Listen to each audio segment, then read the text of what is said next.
Tales of an Unlikely Brotherhood by mentallypapaya. Chapter 1. Come here. Why? I just want to hug ya. The class learned pretty quickly after moving into the dorms that Katsuki's sleep schedule was very important to him.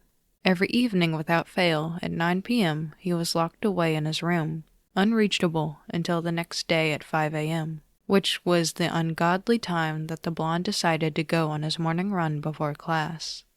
He did not allow this schedule to be disrupted, no matter what. He didn't participate in movie nights, late game night sessions, and even when he was partaking in group study sessions, he would leave and pack up all his stuff when it started getting dark.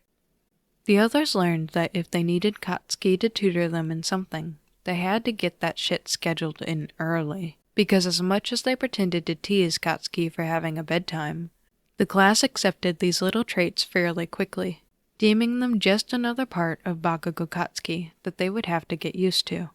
They'd never seen him mess up his schedule before. Not until now. Katsuki had been oddly quiet today. He was still grumpy, still as stubborn and unapproachable as always, but there was definitely something different about his attitude. They knew something was up when, after being reminded that they had heroics training next, instead of going to change into his costume like usual, he instead turned and smacked his head against the wall. And then again, and again, and again, and... Kaminari grabbed his shoulder to stop him before he could give himself a concussion. "Holy shit, Bakugou, what's gotten into you? You've been like this all day," he asked, eyes wide in confusion as he looked around at the rest of the group for help. "Seriously, man," Kirishima nodded, a single eyebrow raised. "What's up with you?" Katsuki lifted his head to glare at them balefully, his eyes hard and tired. He maintained eye contact for a few seconds before huffing and turning away, stomping towards the changing rooms without a single word. They stared after him. "Well, that was," Ashido considered, "not in any way helpful." "He's barely said a word all day. Do you think he's upset?" Sero theorized. Kirishima shook his head. "When he's upset usually, he just gets more angry. It's probably just a bad day. Come on or we'll be late." When they got to the changing rooms, the boys split off from Ashido and traipsed into the boys' area. Katsuki was already almost done, sitting on a bench and staring forward blankly, while one of his hands blindly fiddled with the strap on his wrist grenades. Izuku was nearby, also already in costume, and he watched Katsuki with a confused sort of amusement. "Shut the fuck up!" Katsuki snapped without even moving his head. I didn't say anything," Izuku tried to defend. When Katsuki finally finished with his grenades and slowly, painfully slowly stood up from the bench, Izuku's mouth twitched upward ever so slightly. The others in the room watched curiously. "Did you sleep at all last night?" Katsuki glared at him ferociously, and everybody watching prepared for the unavoidable attack, verbal or physical, that was surely about to be thrown in Izuku's direction, as it happened so many times in the past. Instead, to their bafflement, Katsuki turned and leant his head forward against a nearby locker, whining, actually whining as he did so. "I'm too fucking tired to do this shit today," he moaned while everybody stared, unsure of how to react. Izuku giggled slightly. "What were you even doing last night?" he asked, apparently not even remotely bothered by the sudden switch up in Katsuki's character. Said tired blonde just shrugged into the wall. "That fucker. The one from middle school." Izuku blinked at him. That could mean so many people, Kacchan. To clarify, Katsuki turned slightly to motion to his own hair, waving it around while making an odd, grumbling noise. "That fucker." Izuku looked at him before his eyes widened and he gasped slightly, because apparently that was enough of an explanation. "Oh, ginger hair guy. Kota?" Katsuki hummed, closing his eyes. "What the fuck?" Kaminari mumbled, staring at Todoroki, who happened to be the opposite of him, and within eyeline. He shrugged back, clueless. "Asshole made me help him study for his med school exam all fucking night," Katsuki muttered. Sarah winced sympathetically. All-night study sessions were brutal, For somebody like Katsuki, who usually went to bed at 9, it must have been torture. Izuku giggled slightly, his curls bouncing. So you're gonna be half dead for the rest of the day, then? Katsuki whined into the wall again. Everybody else in the room was fucking baffled. They stared after the two as Izuku skipped out of the changing room, Katsuki following much more begrudgingly. So that was fucking weird, right? Kirishima checked, pointing at the door they'd just left through. Other occupants of the room nodded in agreement. I don't think I've ever seen those two have a conversation that didn't end in Midoriya's physical health taking a hit before. Todoroki muttered, head tilting to the side. It is very odd, Tokoyami agreed. Could that simply be what happens when Bakugou neglects his sleep schedule?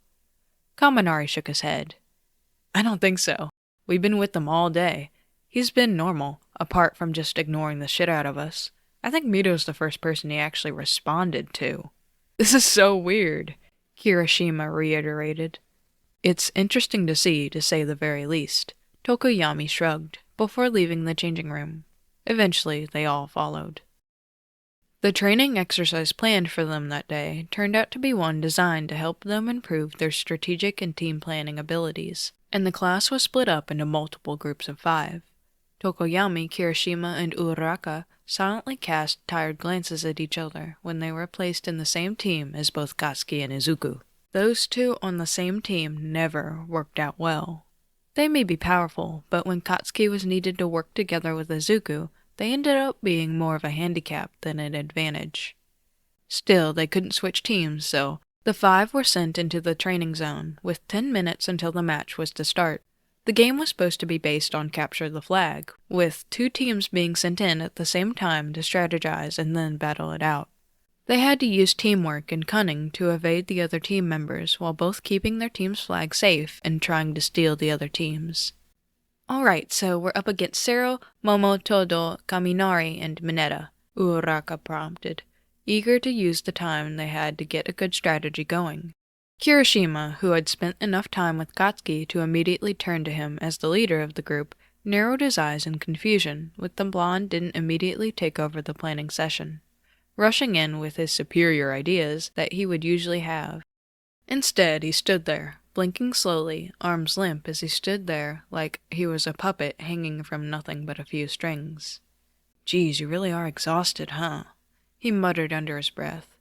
It said a lot that Katsuki didn't even give a sign that he'd heard the comment, instead continuing to stare at the ground. Momo's smart. She'll have a good plan, Tokoyami commented, face calculating. If we want to stand a chance of evading our flag's capture, we will have to predict what she is most likely to plan, and act accordingly. If she's leading their team, then she's most likely going to split them into 2 groups. She'll probably put 3 people defending their flag and send 2 to try to capture ours. Probably Todoroki and Mineta, Izuku pointed out, and Uraraka nodded. She'd put Mineta as far away from herself as she can, that's what I'd do. Kirishima watched as Katsuki's head dropped slightly, before jerking upwards again, and he took the risk of gently nudging him in the side. Hey, Bakugou, you got any ideas? Katsuki rubbed his eyes with his hand, glaring at Kirishima, before squinting at the ground slightly. Who gives a shit? It's not like they can beat us. You could at least try to work as a team, Uraraka huffed, when Katsuki responded with nothing but a lazy thrown-up middle finger in her direction. You're always bragging about how you could take all of us on in a fight if you wanted, so prove it. Katsuki sighed, tilting his head up to glare at the sky before dropping it down and stretching out his arms. Alright, Deku, get your ass over here, and you're wrong about Ponytail. They were a little confused as to what Katsuki could possibly need from him, but nobody said anything, as Izuku innocently walked over to where Katsuki was and stood in front of him. What do you need, Kacchan? In response, Katsuki didn't say anything. Instead, he reached out, spun the boy around so he was facing outwards, before abruptly wrapping his hands around him from behind and dropping his chin onto Izuku's shoulder, leaning into his head. Nothing, just want to hug you, Katsuki mumbled, slightly muffled by the younger boy's neck. Izuku did not seem in any way put out or confused by these turn of events, as ever so fucking body else was. He relaxed into Katsuki's hold, almost instinctually, just rolling his eyes fondly as his hands reached up to naturally hang off of where Katsuki's arms were wrapped around his collarbone, not saying anything. Ponytail will keep grape fucker behind and send herself and Icy Hot to get our flag. Katsuki continued, not letting go of Izuku and not batting an eye to the incredulous stares he was getting. All you gotta do to weaken their defense is get Tape-Face away from the other two. If Dunce-Face is left alone with the grape fucker for more than 3 minutes, he'll get pissed enough that he'll electrocute him. That's 1 down, and the other 2 are easy. You dipshits protect the flag, and I'll handle the rest and get theirs. Everybody stared at him. They did not stop.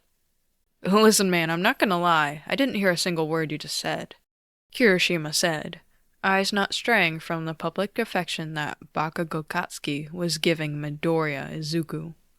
What the ever-loving fuck? What the ever-loving fuck? Uraraka mumbled quietly, because all 3 of them had the same exact thought process. Tokoyami nodded in agreement. What? Katsuki snapped, his face still half meshed into Izuku's shoulder. You wanted a fucking plan, and I gave you one.